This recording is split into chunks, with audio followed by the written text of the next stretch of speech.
update ng bayan. Maasahan anumang panahon. Magandang araw po sa ating lahat. Narito na ang pinakahuling update sa magiging lagay ng ating panahon sa araw na ito at sa mga susunod na araw. Sa kasalukuyan ay umiiral pa rin ang ridge ng high pressure area at umaabot ito ngayon sa hilagang bahagi ng Luzon o sa may northern Luzon. Dahil dito, inaasahan ang karaniwang mainit at maalinsangang panahon lalo na sa mga lugar sa northern Luzon kung saan mas ramdam ang matinding sikat ng araw, partikular tuwing tanghali hanggang hapon. Kaakibat nito, inaasahan din ang mataas na heat index sa maaring magdulot ng mga panganib sa kalusugan kung hindi mag-iingat, kaya't pinapayuhan ng publiko na uminom ng maraming tubig at iwasan ang matagal na pagbibilad sa araw. Samantala, patuloy namang binabantayan ang tropical storm sa labas ng ating Philippine Area of Responsibility. Ito ay ang Tropical Storm Sinlaku na huling namataan sa layong humigit kumulang 2,730 kilometers silangan ng northeastern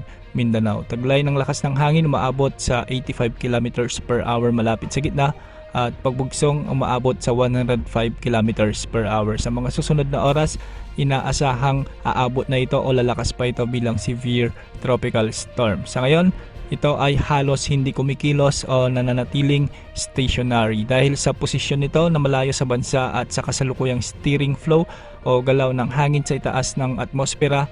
Hindi ito inaasang magdudulot ng direktang epekto tulad ng malalakas na ulan o hangin sa alinmang bahagi ng bansa sa ngayon. Batay naman sa pinakahuling pagsusuri, bumababa na ang tsansa na ito ay pumasok sa loob ng ating Philippine Area of Responsibility o direktang makaapekto sa alinmang bahagi ng bansa. Posibleng maging typhoon category na ito bukas at inaasahang magiging super typhoon sa mga susunod pa na araw.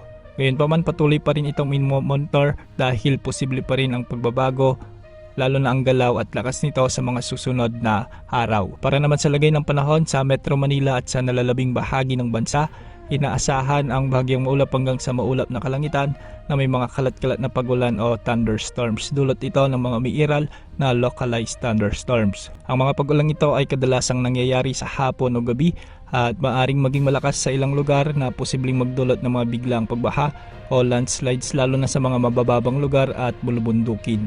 Dahil dito, pinapayo ng publiko na manatiling alerto sa mga weather updates at umiwas sa mga lugar na may mataas na panganib sa ganitong uri ng sakuna. Sa kabuuan, bagamat wala pang direktang banta ng bagyo sa bansa sa kasalukuyan, patuloy pa rin ang mainit at malinsangang panahon sa malaking bahagi ng Luzon habang ang mga localized thunderstorms ay patuloy na magdadala ng panandaliang pag-ulan sa iba't ibang bahagi ng bansa.